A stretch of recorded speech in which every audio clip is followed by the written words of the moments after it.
Welcome everybody to Monday Night Live. My name's Derek Arden and I'm delighted that you're all with us tonight. Today I've got Don Weldon, who was a captain in the Royal Marines. He served in Iraq, Afghanistan, and then worked for the hedge fund Black Rock, and then for CitiGroup, and now runs his own training company. I think there are three challenges there that none of us have probably ever done, from serving in some very dangerous places to working for very dangerous organizations to running your own business. Welcome, Dom. Thanks for joining us. It's a great pleasure for you to be here with us. Thanks, Derek, and good evening, everyone. Don, the first question I really want to ask you is, why did you join the Royal Marines? That sounds a bit, to me, a bit scary. Yeah, perhaps. So, started off quite a young ambition of mine. I came from a forces family. My parents were Royal Air Force, and my brother, 6 years older, wanted to be in the parachute regiment. So when I was a young kid, I was like, what's the same but different? And the Royal Marines came up in conversation, and that really kind of set a lifetime dream as a kid to be a Royal Marine. Went to university. I looked into it a bit more in detail and realised that it's actually quite tough. So went off it for a few years, and at age 23, figured it's what I wanted to do. And I think as well, quite a shaping theme throughout this was kind of 9/11, which happened when I was 14. The Iraq invasion happened when I was 16. So kind of growing up, seeing that in the press, and it was the height of the Afghan campaign, 2010, when I actually joined. So I suppose wanting to test myself, challenge myself in that domain was the key motivator for joining. Yeah. Okay, brilliant. Now, people on the show know that I'm a bit of a railway buff. There's a railway station between Exeter and the coast called Lympstone Commando. And when I've been through it, it says, "Don't get off here," and implies you might get shot by the commandos. Is that right? And is that where you did your training? You're quite right. There's about 5 civilians get shot there every year. So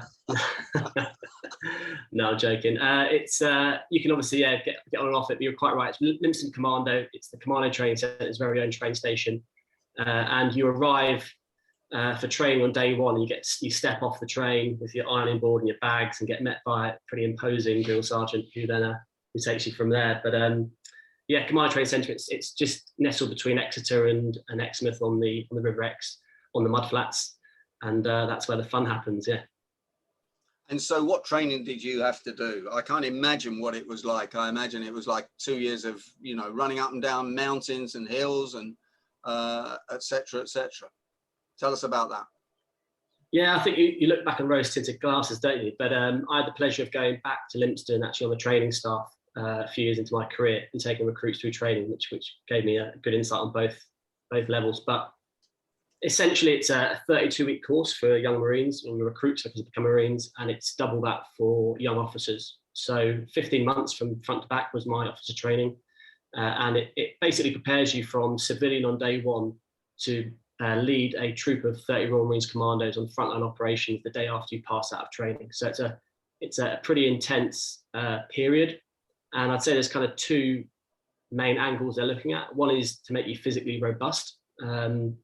The way the UK forces is structured, 3 Commando Brigade made up of the Marines and 16 Air Assault Brigade made up of the Paras are the first into action in any kind of theatre entry, large number forces. So we are typically going forward and conducting combat operations when there is no logistical support or large presence on the ground, which requires clearly a certain level of fitness and robustness to deal with, be it the jungle, the desert, Arctic, whatever the environment is. So that's a large part of training. And the second part of training is, certainly for officers, is getting you ready to lead 30 Marines on operations. So everything from understanding tactics to small team leadership to understanding your role, plugging that troop of 30 into a larger organization, conducting operations, pulling in assets from fast air support to helicopters to mortars to artillery. So the learning curve is pretty steep. Approximately 64 officers start training every year at Lympstone, and around about half that pass out of training. So we were one of 30, or I was one of 30 to pass out in 2011. So wow, yeah, fun but challenging. Congratulations on that. Do the other 30 get sort of dismissed as the weeks go by? They just get sort of let go? it's kind of three reasons you fall out of training. The first is you voluntarily withdraw, you pull yourself off. Can be quite taxing, and it's easy to get into a kind of dark space. So a lot of guys just pull themselves off. The other one is physical injury, because there's only one batch of officers go through every year. If you get injured, you can't just hang around, so they withdraw you. And then the third is there's various tests throughout the year, physical and mental. And again, if you don't pass those, you get pulled out. But I suppose, why is that interesting to this group? I suppose my key learning from training, and certainly when I was back on the staff taking young recruits through the 8-month version, was the power of your attitude and your mindset. Because the big guys, the big rugby guys, aren't necessarily the ones who pass training. And it became really interesting to me at Citibank that typically businesses hire for skills and knowledge, and they'd run into problems with teams due to attitude and mindset. And actually at Lympstone, yes, there's a basic level. We need your ability to retain information, because training's pretty hard. But through all the selection and training process, the main thing we're looking for is attitude and mindset, because decades of experience on operations has shown us that that's what counts when it gets sticky. It's not necessarily the guy who can shoot the best and run the fastest that helps you overcome that challenge. Sure, I get that totally. Okay, well, that's fantastic. Let's move on then. So was it Iraq or Afghanistan first? And how old were you when you were leading 30 commandos in one of those countries? So Afghanistan was my first tour. I was 9 months out of training at that point, and I'd been with my troop that I was deploying with for those 9 months. Had a good, decent beat-up period. I turned 25 when I was there. And that was, the stuff you join the Marines for, frankly, and stuff you see in movies. I was running off the back of helicopters at sort of 4 o'clock in the morning, doing assaults on compounds. It was, exactly why you join the Marines, frankly. What I would caveat that with, the time I was in Afghan was towards the tail end of the campaign. So the kinetic war fighting, i.e. firefights in big open fields, had ceased by then, and the campaign, or the Taliban's campaign, had switched to the IEDs, so improvised explosive devices. So they would lay those in the ground, hoping to trick us up, blow us up, and then they would try and infiltrate the Afghan army elements that we were partnered with, and essentially pose insider threats. So the way we combated that on that tour, my company, the company I was part of, we every 3 or 4 nights would fly out on a deliberate operation to apprehend some part of that IED network, be it the bomb maker or the teams that were laying in the ground. So it was a very different tour, perhaps what you see on TV. Ours was far more deliberate. We'd be planning ops 3 or 4 days, conducting rehearsals, and then in the dead of night, go onto the target. So the odds were very much stacked in our favour. But yeah, I look back at a fairly young age, but at the time, you feel very well equipped and well trained to do what you're doing, and scary in some ways, but I'd say more exciting, frankly, from what I felt. I was going to ask you, how scared on a level of 0 to 10 were you? It's interesting, right? Because I've thought about this, and I actually wrote a journal when I was out there, and I've read some of it since, and it's quite sobering how at the age of kind of 24, I'd considered and thought so much about life, or the lack of it. And it's interesting, the thing I was scared about was a large amount of time existing between the moment I knew I was going to die and then dying. That period was what scared me. Wow. The idea of stepping an ID and no longer being here was like, well, I'm no longer here, so I'm not aware of me missing out on anything. Obviously, it's tough on my family and stuff, but the idea of getting shot or blown up immediately and killed wasn't a concern, frankly. What scared me and most of the guys was, waking up and realizing you've got a life-changing injury you've got to deal with the rest of your life, or that kind of slowly bleeding out, knowing and then that's the reality, frankly. And what about your 30 men? Did you lose any of those? And did any of those get tripped up on IEDs, etc.? Can you tell us that or not? Yeah, of course not. No, of course so. Yeah. Luckily, no.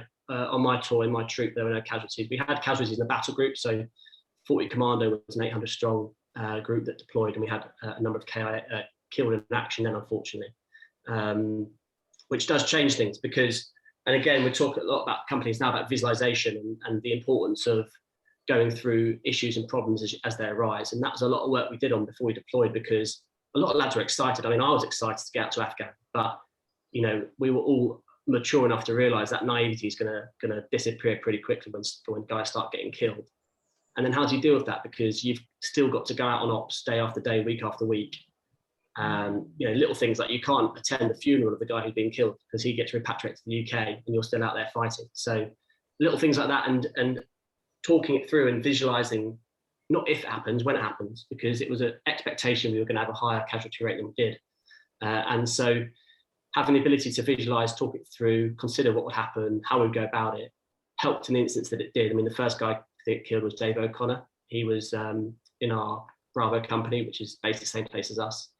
And it affected everyone's outlook and mindset. But again, that ability to visualize and anticipate your feelings is important, but also your why. And this is something that's kind of hit home with me working at Black Rock and CitiBank, and the importance of having a sound purpose or really strong alignment with the why of what you're doing. I think it's critical, because we went to Afghanistan at a time when Barack Obama had told everyone we were withdrawing, which obviously in a fight against an enemy isn't the best negotiating tactic. And so guys were pretty downbeat. You know, well, why are we going here, boss? Why are we going to risk our lives when we know in 2 years we'll be withdrawing and the Taliban are going to take over Afghanistan? What are we doing? What are we even doing here?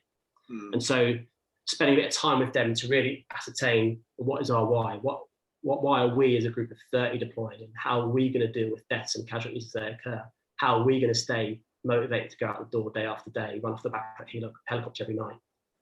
Was important work, and it paid dividends doing it. Wow, yeah, what a challenge, what a mental challenge as well. I see that we are letting the Afghanistan interpreters into the country now after a huge battle. That seems to be absolutely the right thing to do, doesn't it, Dom? I think so. Those guys, I mean, they often came from different parts of Afghanistan, but nevertheless, they put huge trust in the West, and really risked not just their own lives but their families' lives in supporting us. So yeah, long overdue, frankly, as with the Gurkha issue a few years ago, I think. But yeah, good to see those guys are getting supported, because you know it's all well and good us going out there and risking our lives because we're trained for it, we're well equipped, and frankly we've got a rifle to shoot back. Those guys were unarmed, just sat in our patrols, hoping that we'd get them out of stick, and phenomenal guys. You know, I stayed very close to my interpreter. He actually emigrated to the US about 5 years ago. He's in San Francisco now, and yeah, really brave guys, and often students. They'd come down their summer holidays from Kabul and earn some money. It's mental, really. Yeah. Oh wow, that's something. Now you tell me that you were with 62 Americans, and you were only one of 2 Brits that were being commanded by an American general. You were telling me that was really interesting, the different cultures. What can you share with the group on that? Yeah, so I was privileged enough to deploy to Baghdad at the height of the ISIS campaign. I was embedded in the highest kind of US Special Forces headquarters, and they governed all Special Forces operations in Iraq at the time. And it was an interesting space because we didn't have actually any boots on the ground fighting ourselves. It was all through partnered. So we were partnered with the Iraqi Special Forces, the Iraqi tribes, and the Iraqi army.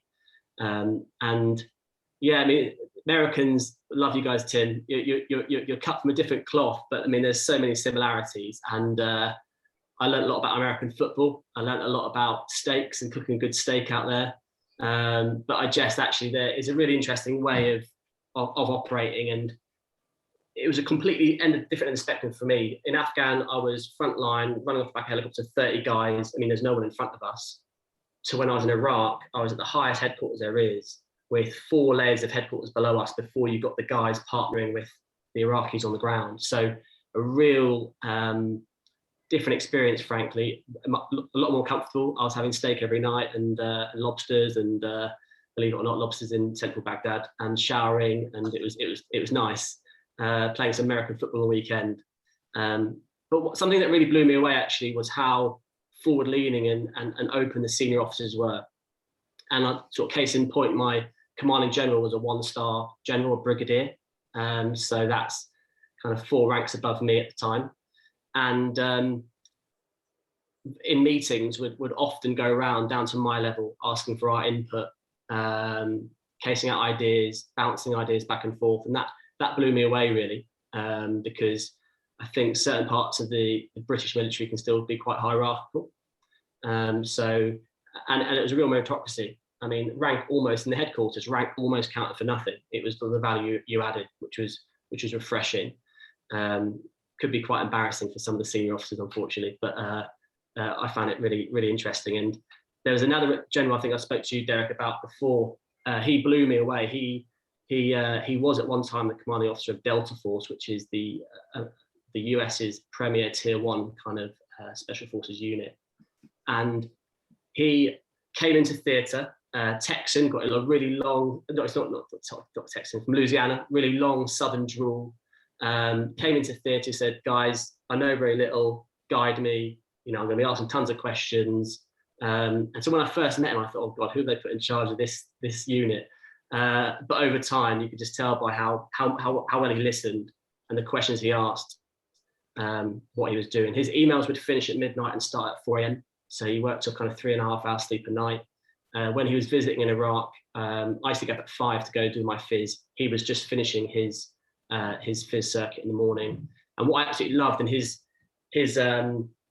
all-round meeting in the morning, and this started with Stan McChrystal actually, with defeating Al Qaeda in Iraq. He realized that the hierarchical military structure doesn't pass information quick enough. So he started this decentralizing decision-making to the nth degree, but also having an all-informed communication network. So everyone in theatre would dial into a daily meeting. And so information would get shared a lot quicker across the network. And we had something similar. And after every meeting, bearing in mind we're talking about defeating ISIS here, so you can imagine that the topics were pretty gnarly and pretty direct at times. He would finish off with his comments on what he wanted, guidance on that day or decisions that he wanted to get queued up for. And he would tell us what he's reading. And at the time he was reading Creativity Inc., which is all about Pixar.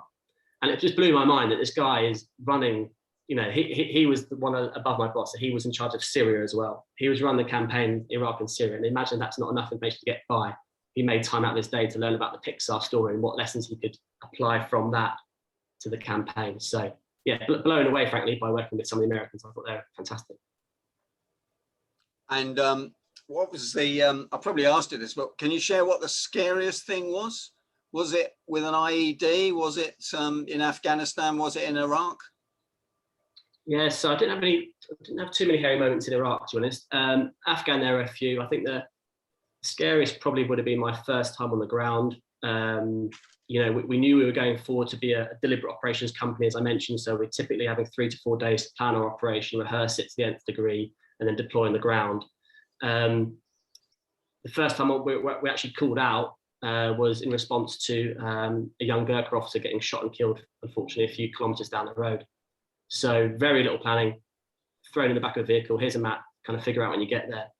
And so that was a bit of a baptism of fire. And we bounced out on the ground within, I think, an hour of the incident to try and locate the individual.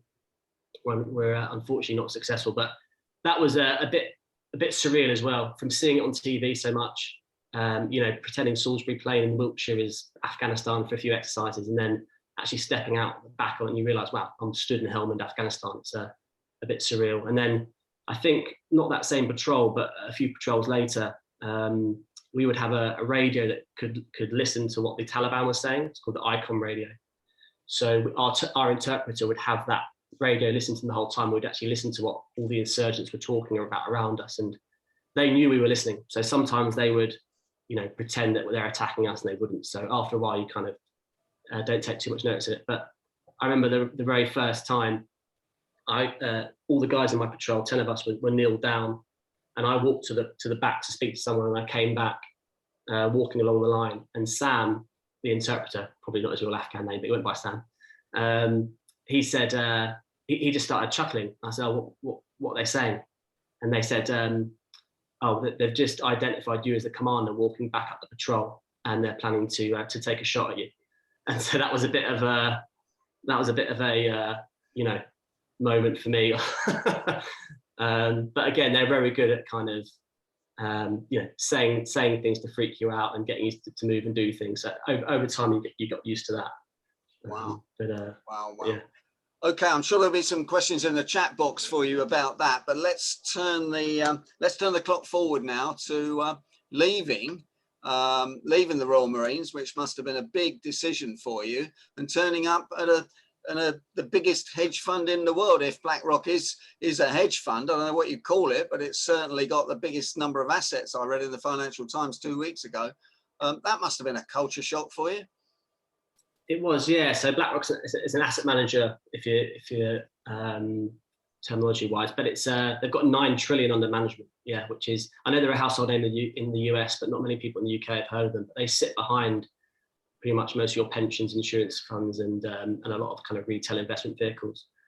So yeah, interesting. I did a short stint at Black Rock 5 months, and then moved to Citibank to go on their sales and trading platform. And I think, in fairness, in Black Rock, I was part of a very small team, didn't really see much of the inner workings of the firm, whereas at Citi I was exposed to more. And yeah, it was a bit of a culture shock, frankly, because you go from an organisation that is so culture driven and so values driven, and leadership and teams and high performance are central to everything we do.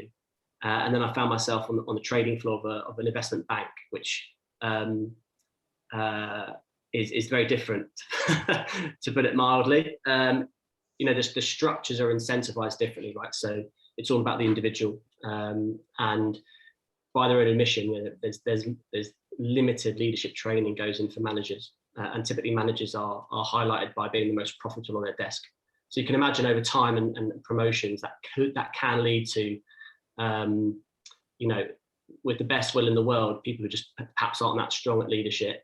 But also on a sliding scale, some pretty toxic behaviour. So that was an interesting kind of culture shock from there. Certainly coming from an environment where, my senior officers, people I genuinely looked up to, and were students of leadership from the day they joined the Marines. So it was a bit different. I think what was really interesting to me, though, that aside, were that the challenges faced by the business were identical to that in the Marines. Ultimately, in a large organisation, how do we cascade communication? How do we cascade intent down the levels, balancing alignment with autonomy? Because ultimately you want the frontline units to have fairly autonomous remit, but you need them to be aligned. And it was really interesting in the bank because I saw kind of both extremes. I saw business units that were very aligned, but ultimately micromanaged. And then there were business units that had a huge amount of autonomy, but were incredibly inefficient and often worked in friction with other business units. So that really, frankly, was the seed that kind of came up with the idea of the business. And it shook me that you can actually apply some of these military concepts and frameworks and ideas to enhance business performance. You must have been sitting there in Black Rock and Citibank wondering what you were doing there, without the adrenaline buzz and the testosterone flowing through your system, and all you could do is get a coffee, I guess, or something. Yeah. Some of the guys in those businesses take something a bit stronger than that. I'm sure you didn't, but you would have noticed some of them did. I think those days are gone. I didn't witness that. I don't think it's Wolf of Wall Street anymore. But no, and I've only got myself to blame for that. I was very naive and I didn't do my groundwork and homework before I went into the industry. And I thought that the trading floor, from what I'd seen on movies and stuff, would give me the buzz that operations did. That's just, and many military guys have and continue to excel there and love it. It just ultimately, I think it wasn't for me. But it was great because it highlighted to me that, where my passions do lie, in the leadership and team space, working with people, working with teams. And it highlights some, as I said, some really interesting challenges that are, once you take the guns and bullets away in Afghan, ultimately it's people working together to overcome problems. It's identical stuff, really. The language changes, the context change, but the processes and systems don't. Absolutely. Well, let's turn to the third part of your business life, your training company. And I know you were working with the Welsh ladies football team a couple of weeks ago. Tell us about both of those issues. Yeah, so the company, the idea was to launch the company was really to get back into that leadership and team space, where I like to operate and frankly where my interests and passions lie.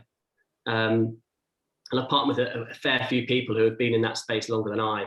And the idea is that we work with teams and leaders across all levels of the organisation to enhance their productivity and how they work together, how they communicate, how they cascade intent, how they cascade direction through levels. And the big kind of focus, I suppose, is closing the strategy execution gap. So this idea that the top end of a company, I'd come up with the strategy, but by the time it gets down to the frontline units, it's kind of been lost through middle management. And those frontline units are often not aligned. They're not pulling the same direction. They're not thinking themselves as one team. You end up very siloed, functional silos. So it's really applying military concepts, one of which being mission command. Tim will know all about this, but this is really how we cascade intent down levels of organization. So every leader, if you like, will tell his subordinates or his team, this is the direction we're going. This is the what we need to achieve. This is the end state we're looking at. And depending on how senior he is, the finite nature of that end goal changes clearly. So very clear on the what we need to achieve. Really important to say the why. This is why you're doing what you're doing. This is why it's so critical. This is why your part in the plan means mission success. Very clear on what constraints exist. So it might be resources, it might be space, it might be time, but otherwise everything's freedom. Go. And what that does is it allows directions to come down very quickly, because essentially you're just passing your intent, being clear on constraints and freedoms. But interestingly as well, it makes that level below suddenly own the problem, because they're not being told how to do it. They're being told what they have to do in terms of the end result and the end goal, the result to achieve, but they're not being told how to go about it. So they look in the problem, they understand the problem, they build up their plan, they cascade that, they get to know and understand the situation, and then they go and execute. And the other critical element of it is, because if they get to it and they go and to do the mission or whatever, and perhaps the mission's wrong, or the mission was slightly poorly portrayed, the end goal is not quite clear, well, you understand why you're doing it. You understand the intent of levels above you, and you've been given the empowerment to go and do what it is you need to do. So Stan McChrystal was quite famous in the US and Iraq, saying, frontline units, when you get to your mission, if we've given you the wrong mission, do the mission you were meant to do, you should have been given. And it's this idea that if you understand the overall intent of the organization, and you're very clear on freedom constraints, then you are given the ability to own and execute in that space. And that by decentralizing decision making as close to the information space as possible, it also makes the individual agile. So when the situation changes, we're not stuck in the lurch.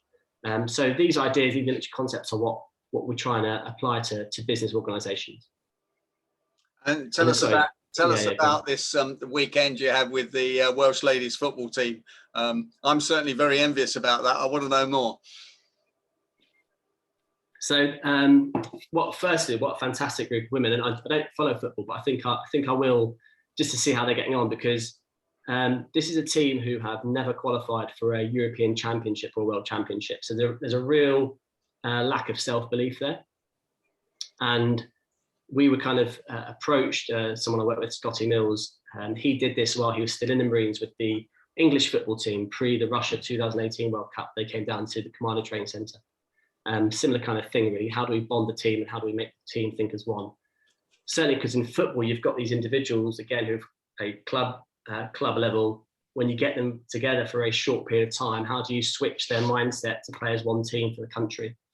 And so with the Welsh women's football team, it was kind of belief was one part of it, and then values was another. And this, I mentioned to some people at the start of the call, but the key thing, if you like, what differentiates the Royal Marines Commandos from most other regiments and gives us the reputation we have, isn't the rifles we fire or the tests we do.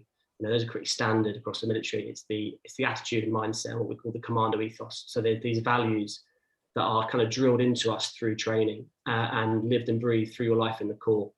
And these are not kind of words on a poster, frankly. These are real values that people live and breathe. And you are assessed through your life in the Marines of reflecting them. So the commando spirit for us is courage, more so moral than physical. Determination, the idea of never giving up. Unselfishness, so you put yourself last in the order of pecking order of everything. You look after your oppo, your opposite number, your buddy man, and then the team, and yourself last.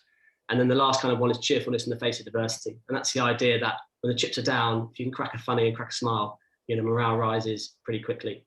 And Tim will know that the moral component of fighting power, i.e. how much people want to fight, is far more important than the physical or the conceptual, i.e. your doctrine or what tanks and rifles you have. So that Commando ethos is drilled into us, as it reflects what it is we do and who we are. And we wear Royal Marines Commando flashes on our shoulder, and the phrase is check flashes. So if you see someone stepping out of line, it's like check flashes. Look at your shoulder, remember who you are, what you stand for. So that's like a really big thing in the Marines, and something we live and breathe by. And so the idea of the Welsh women's team is like, well, what are your values? And their values were family, respect, and excellence. And we said, well, what behaviours does that mean? And so we spent a bit of time drawing out the behaviours that reflect those values. We did some vulnerability tests with them, growing, increasing sort of their knowledge of one another and therefore their trust. I watched an interesting TED talk on trust that said there's kind of 3 elements which makes you want to trust someone. First is their ability to do the job. Well, that's a given, because you're either a Marine who's passed the test or you're a Welsh football international, you play football. The second is benevolence. Does that person have your interests at heart? Do they care for you? And third is, do they have integrity? Do they live by a set of values? So that's a lot of the kind of work we did, was increasing the trust in one another, and really kind of fix their positive mindset going into this World Cup, not in the mindset of can we qualify, but fix that to a when we will qualify. And again, something I used to do with recruits in training, they'd approach a big test, they'd be like, I don't know if I can pass the test. It might be a certain distance with a certain weight on their back. And I said, well, imagine you are now a Royal Marines Commander and you're in Afghanistan and the helicopters stop flying and you have to cover that distance in that time, or the enemy's going to shoot you. Could you do it then? They said, yeah, of course. Well, what's the difference? It's how you perceive it, it's how your mindset is, and shift that, and then you can do it. So that's the work we did with the Welsh team. So no football, no balls getting kicked around, but it's all it's interesting stuff. How long was that? A couple of days? It was actually 36 hours, believe it or not. It felt a lot longer. We had 3 hours sleep in that 36 hours, so it was a bit intense. But it was, good fun. Wow. One or two things in the chat box. I know to translate one or two of them for you. Let's go. What was the average age of your team in Iraq or Afghanistan, Dom? That's a good one. I don't know the exact average. My troop sergeant, my right-hand man, essentially, he was 40. And then I had a couple of 18-year-olds in the troop. So I'd say my corporals, they're my 3 guys who command my 3 sections that make up the troop. They would have been mid-20s, late 20s. And then Marines anywhere from 18. I think my oldest Marine was probably 25. So great.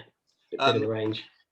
Godfrey's the private investigator, and he says he hired many ex-military people to work for him, but they struggled to promote themselves to win new business, because that was all part of it, the selling bit. Is it fair to say that sales training is a big difference between the business and the military?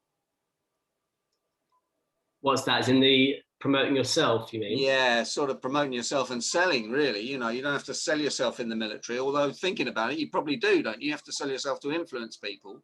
Yes, there's two things that I think selling yourself comes really awkwardly to military. Humility is like one of our values, and everything's we. There's no I in team and all that. So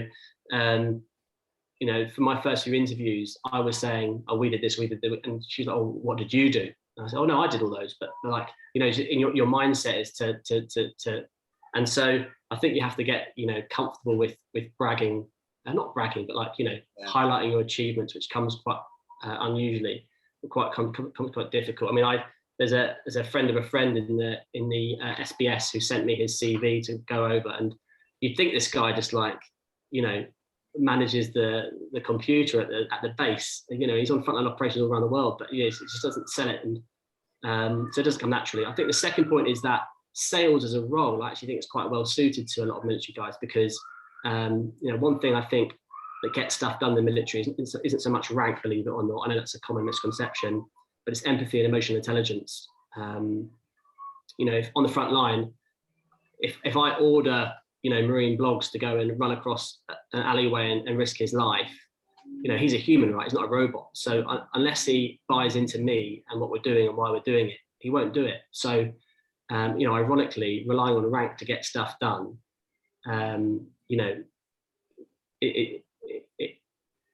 you get stuck up on the worst time. It's easy to do on a peacetime camp, but it just doesn't work on the front line. And so emotional intelligence, empathy, I think, are really quite highly developed in a lot of ex-military. So I think that's why they find it quite easy in sales to relate to people and understand things from their point of view and therefore sell them. Yeah, no, fantastic. Don, we're coming to the end of the interview, and thank you very much for joining us. I hope you'll stay on for questions afterwards. But if there was one message you'd like to leave with everybody here, either for themselves, for people they mentor or coach, or for their children or their grandchildren or their great-grandchildren, what would the message be? Great-grandchildren. I don't think I'm in a position to kind of share too much wisdom or insights, but perhaps just something perhaps people haven't thought of, and certainly something that I've seen in Black Rock and Citibank when leading teams. I think ultimately, if you can get people intrinsically motivated along the lines of what you want them to do, then you're going to have more success. And then if we try and pick apart, well, what makes up intrinsic motivation? Daniel Pink wrote a really good book called Drive, and he highlights there to be three things. The first is autonomy, giving that person space and freedom to own their task or work, whatever it is. The second is purpose, giving them really strong why, giving them a strong reason for what they're doing.